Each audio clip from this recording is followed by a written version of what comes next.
முதலமைச்சர் வேட்பாளர் அண்ணன் திருமானனா? இல்லை. முதலமைச்சர் வேட்பாளர் கம்யூனிஸ்ட்ல இருந்து இருக்காங்களா? இல்லை.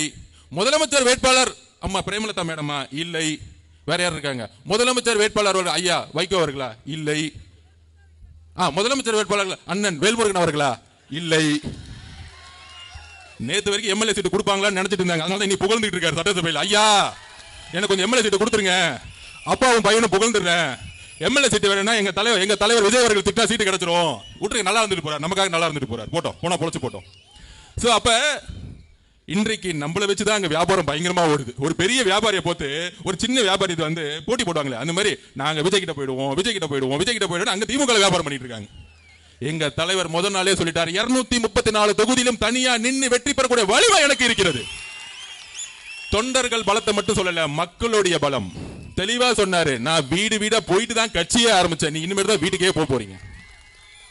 அப்ப அஜெண்டா தெளிவு. நமக்குள்ள ஒரு வேக ஒரு என்ன சொல்றாங்க, ஒரு டிவி மாயை உருவாக்குவாங்க. நீ 2014 திருப்பி சொல்ற, 2014 தேர்தல் களம் எப்படி தெரியுமா? கலைஞர் சென்ட்ரல் கவர்மெண்ட்ல அவங்க தான் பவர், காங்கிரஸ், பிசிகே, பிஎம்கே வரிசையா பாத்தீங்கன்னா எல்லா கட்சி இருந்துச்சு. ஆனா 2014 எதிர்கட்சியா கூட திமுக. அந்த ரிசல்ட் தான் திருப்பி வரப்போகுது. என்றைக்கும் திமுக 2வது தடவை ஜெயிச்சதா வரலாறே கிடையாது.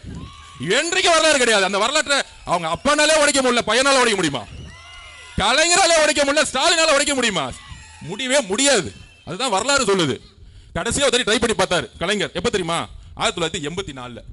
ஏன்னா எம்ஜிஆர் முதல் ஊர்ல இல்ல, வெளியூர்ல உடம்பு சரியா படுத்துட்டு இருக்காரு. அப்போ ஒரு உருட்டு உருட்டுனாங்க. அண்ணன் செங்கோட்டை என்ன சொன்னார்? அந்த உருட்டை என்ன சொன்னாங்கன்னா, என்னுடைய நண்பர் தான் எம்ஜிஆர், அவருக்காக என்ன முதலமைச்சர் ஆக்குங்க, அவர் வந்தவன இந்த பதவியை திருப்பியும் கொடுத்துருவேன் அப்படின்னு சொன்னாரு.